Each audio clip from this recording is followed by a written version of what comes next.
V mene Boha Otca i Syna i Ducha Svätého. Amen.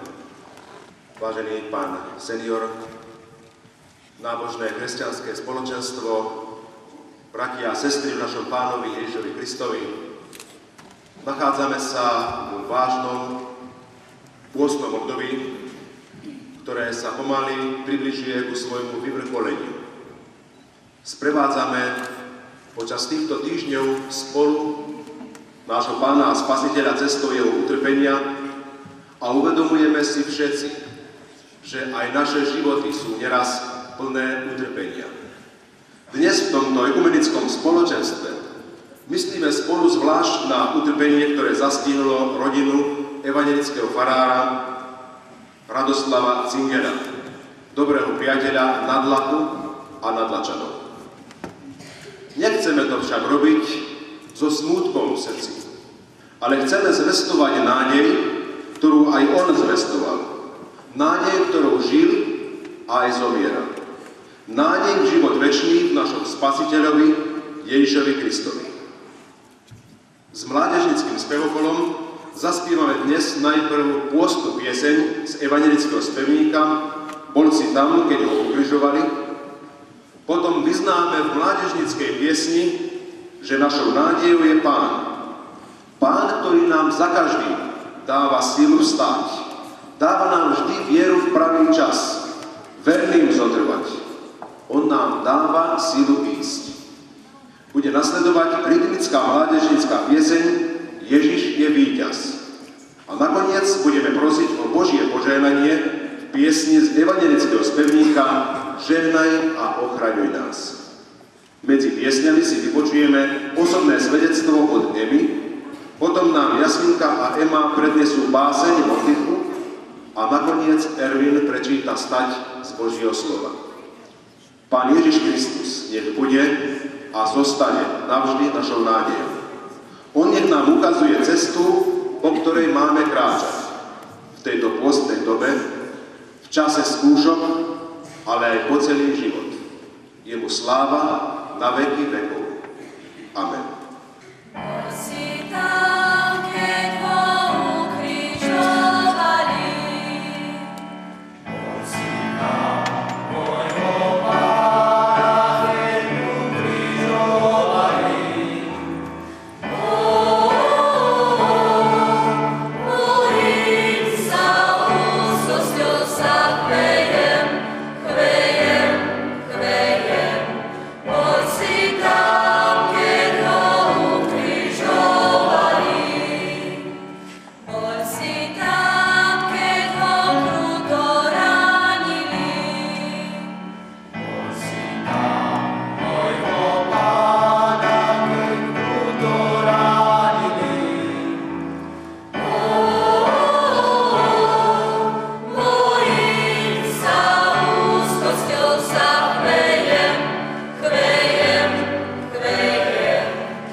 Darúva nám do vieka cirkev, rodičov, učiteľov a priateľov.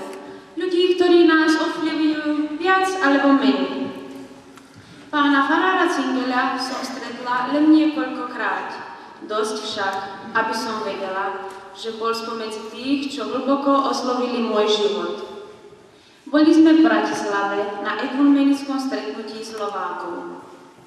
Všetci vieme, ako sa na nás v cudzine poniekedy pozerajú. Možno vedel aj pán farár Zinger. Nepovedal to. Len prišiel tam, kde sme boli my, hociže v tom programe nemali. krásne pre nás s ďatelinkami zaspievali a predstavili nás. Hovorilo na tlaku o našom cirkevnom zbore s toľkou láskou, takými peknými slovami, že z dosť chladných hostiteľov sme v okamihu získali usmiatých priateľov. Čítame v písme ako druhé veľké milovať budeš blížneho ako seba samého. A my sme to na pána farárovi Cinkeľovi videli. Preto spievam všetkým vám, že je Ježiš dobrý Pán a že tí, ktorí ho milujú, všetko pôsobí na dobré, na dobré. Mojou nádejou je Pán, Pane, mojou nádejou. On mi dáva vieru v pravý čas, pre tých zotrvať, on mi dá silu ísť. Preto spievam všetkým vám, že je Ježiš dobrý Pán a že tí, ktorí ho milujú, všetko pôsobí na dobré, na dobré. Mojou nádejou je Pán.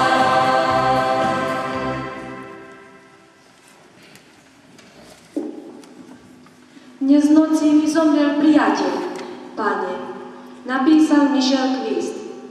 Dnes v noci mi zomrel priateľ, Pane, na konci s dýchom, na konci so životom.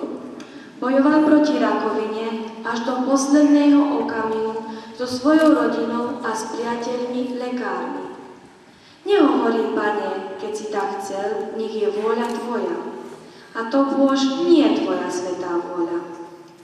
Ale hovorím Ti celkom tížko, pretože mnohí z môjho okolia by to žiaľ nikdy nepochopili. Hovorím Ti, Pane, zomrel mi priateľ a Ty si proti tomu nič nezmohol. Nič také, o čom som šialene sníval, nič také, o čom som šialene dúfal. A ja pláčem, rozorvaný, ochudobnený, ale moje srdce je pokojné, lebo v to ráno som pochopil trochu viac, že Ty plačeš so mnou. Áno, Pane, pochopil som, vďaka Tebe, vďaka svojmu priateľovi, ale pomôž mi, prosím ťa, aby som veril, že Ty neželáš smrť, ale život. A že trpíš viac ako my všetci, pretože na to všetko miluješ, trpíš, keď vidíš predčasne umierať svoje deti. Pochopil som, že až na zriedkavé výnimky a v tom spočíva Tvoje tajomstvo. V bojoch, s chorobami, z úcty a z lásky.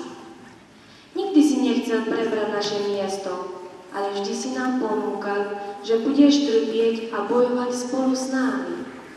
Pochopil som, lebo môj priateľ, Pane, nežiadal od Teba zázrak, ale žiadal pre svojich priateľov, lekárov, silu hľadať a bojovať až do konca.